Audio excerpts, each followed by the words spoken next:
Hi, welcome back to my channel. My name is Terry, and in this video I'm going to do my final part on my Catholic journaling Bible. I brought out my King James note-taking Bible that I first started taking notes in, and then another Bible for journaling that I got recently used, which does not appear to have any writing in it, which is good. So I'm going to set that aside, and let's start with the King James, and then we'll go from there. All right. These are dry highlighters like I spoke about in the last video that I bought a long time ago from the Mormon Church website, their bookstore website. This is one I got off by Amazon. I bought 3 of them at one time. It was like $3 for 3 of these. And then I got these microns at Walmart. Ooh, didn't realize the good one was, one of the good ones was open. So I don't know how that happened, but I have 3 sizes, 0, 1, 0, 3, and 0, 5. Anyway, here's the spine KJV note-taking Bible. It's published by Holman, and it's got really pretty end papers. It's got my, I'll be editing that out.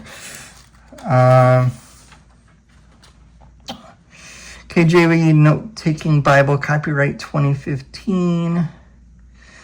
And then it gives the ISBN. It's a second printing in 2016. In the back, after the Bible, it has God's plan. Oh, God's plan for salvation is in front. But there's a daily Bible reading plan after the Bible and a KJV concordance.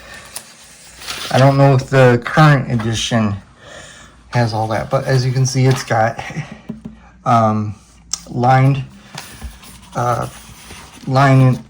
lines here in the margin for writing, and then it's a 1-column text. I think this is an 8 or 9 size font, but as you can see, I put a note here, and this is a note about the passage based on scholarship from like the last 20 years. Plus, I've heard several pastors talk about it this way, and even some books refer to it this way.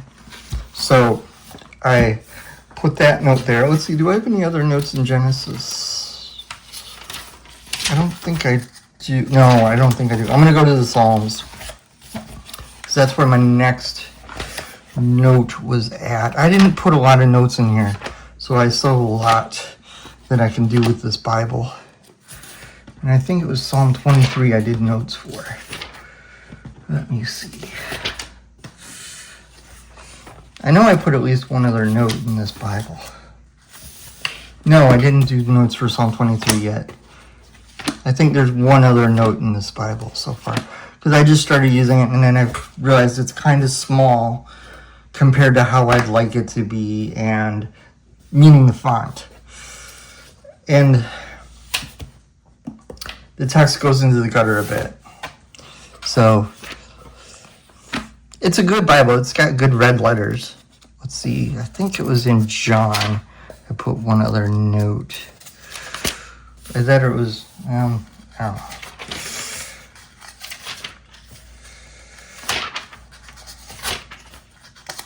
Let's see. Luke. Oh, here it is. At the beginning of John's Gospel, I put some academic notes like that. Some scholars refer to it as the mystical or Gnostic gospel. It's not Gnostic like Gnosticism, but Gnostic in that it's revealing knowledge about God.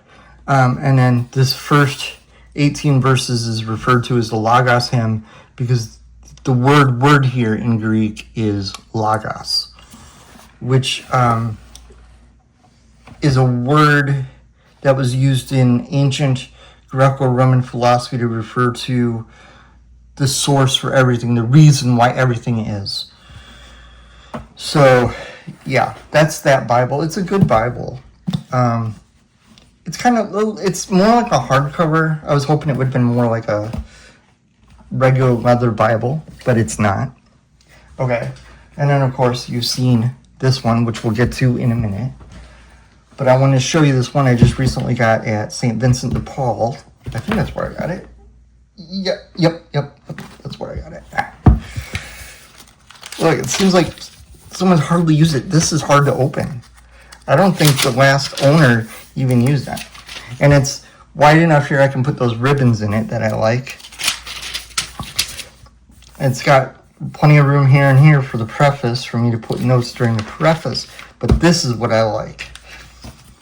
It's 2 columns, center column references, plenty of room here for me to put notes, plenty of room here for me to put notes, room up here and room here.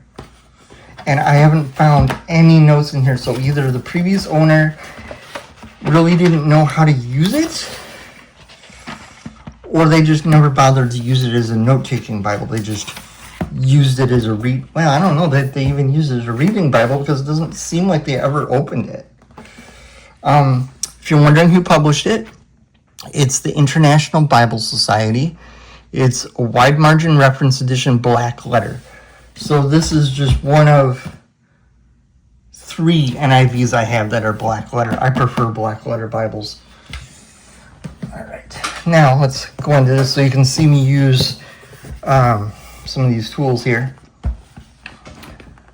Let's go to Psalm 23 and I'll show you highlighting, how I do highlighting.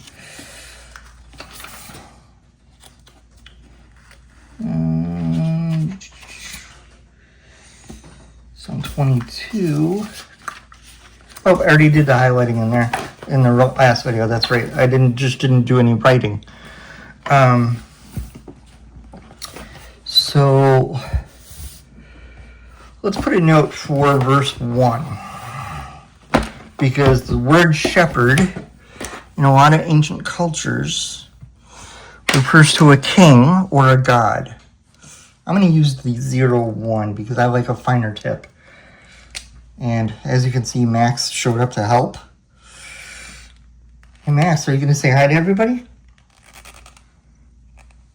Camera shy today? Alright. So I'm going to, oh, that's, okay, it did stick on there. Max. There you go. I'm going to write shepherd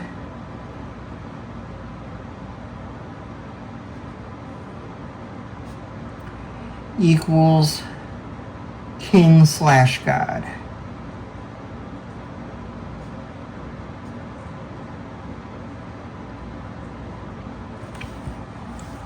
I should have started a little further over. Oh, and I forgot, I don't know if any of you saw the previous video, which was part 2, but this is a New American Bible, which is the official translation used in Mass, and it's got the regular New American Bible footnotes, as well as cross-references.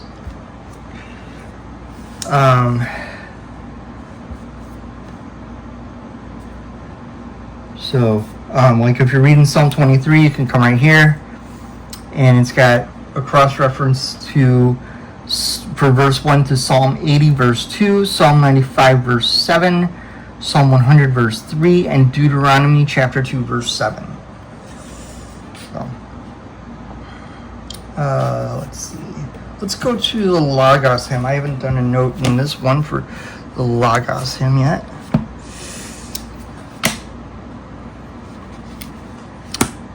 I haven't used the ribbon markers much yet. I do like these though, because I have these in one of my missals. Works great.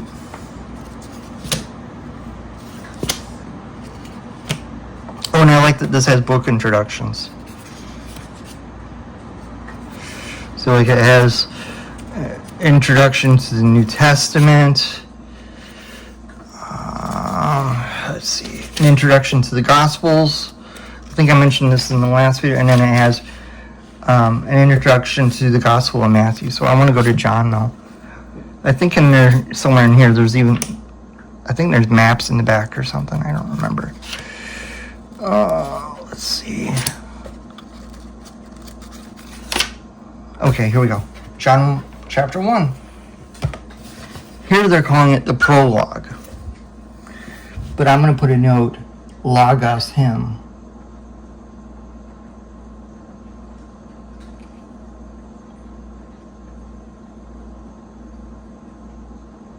And then I'm going to put that it covers chapter 1, verses 1 through 18.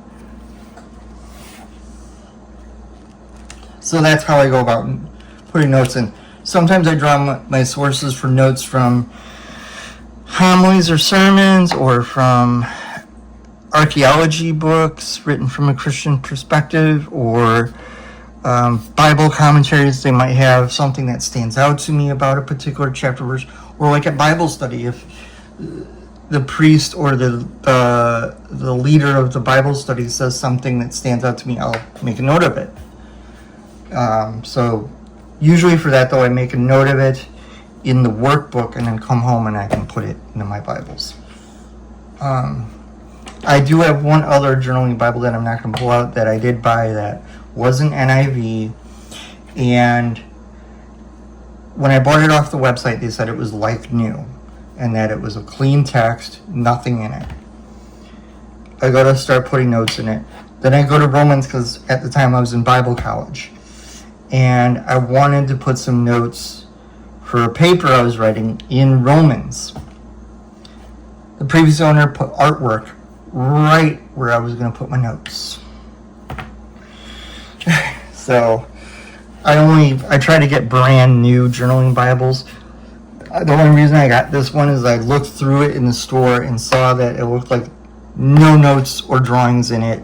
So I bought it. I do like the NIV. I first started using the NIV when I was in high school. Prior to that, I used the Revised Standard Version. I do plan on getting a Revised Standard Version Catholic Edition journaling Bible because I love the RSV. But I also like the NIV because it reminds me of some good times in high school. I also like the KJV still. There's a lot of translations I like using. I don't use just one translation when I'm studying the Bible, because no one single translation can capture every nuance of the language you're translating from. The same goes for moving English to another language. More than one translation in that other language. Let's say you were going to translate to German. For the person to get the most out of the German, they should use more than one German translation of the English. Anyway, I hope showing how I use my journaling Bible is helpful. I still have a lot to do. I meant to include the symbols I use, but I forgot they're on my phone, and I forgot to write them back down again in the front of my Bible. I will try pausing this video. Hopefully the cat doesn't knock over the phone. And I'm going to try and run and grab that other Bible after all, because it's got the symbols in the front. Be right back. Alright, I'm back.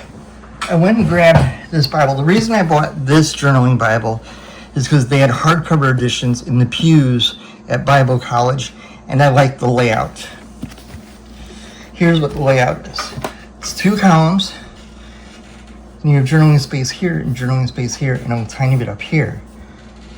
I'm not going to show you the other person's. That's from a Bible study. I thought I had the symbols written in here. I guess not. I thought. No. Huh. I know I have them written in one of my Bibles.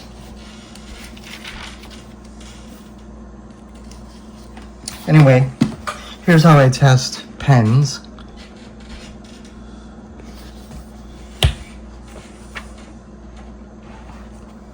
I'm not going to show that person's artwork, but let's see, did I put any notes in here? Yeah, I did put notes in the beginning. These are the same notes from the King James, except I put an usher's date because we were doing a little bit of talking about Bishop Usher from the Anglican Church's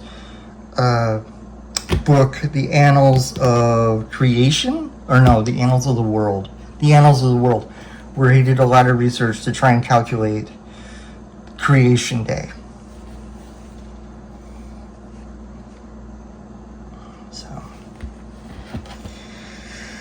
Anyway, that's all my journaling Bibles. It'd be nice if Zondervan would come back out with this one, because I like this one. If you have any questions about journaling Bibles and any supplies you might need for journaling, here I'll show you one more thing. Please put your questions in the comments down below. I'm going to use a red one. I'm going to use it.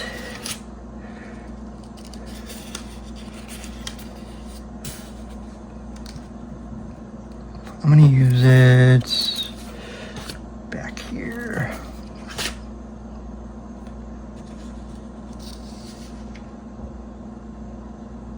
Where it is. Now I got to just remember where that verse I'm looking for is.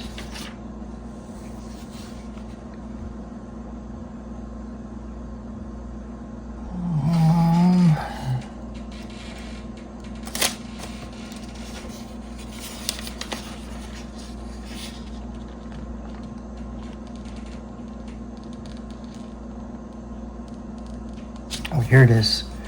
I'm going to just highlight part of a verse. I'm going to highlight the last thing Jesus says on the cross.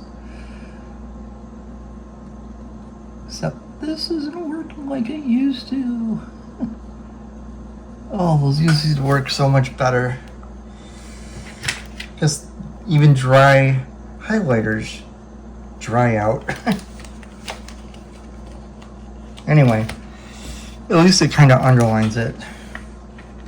They do make Bible highlighting kits that you can get on Amazon or christianbook.com or really any Bible store online. I think that's all I can think of as far as how I do all this stuff other than the symbols. I guess in a future video I'll just have to do a video on what Bible symbols I use when I remember to write those down, because I had them in one of my Bibles. I just don't remember which one it was. But yeah, it can be a good way to remember what you learn in here, because then you can go back and see it. Hope everybody had a wonderful week, and we'll have a good week coming up. And tomorrow, when you see this, actually, it is Saturday already. Tomorrow, Sunday, it will be Ascension Day, so hopefully everybody has a good day at church and has a wonderful week. And I will see you in the next video.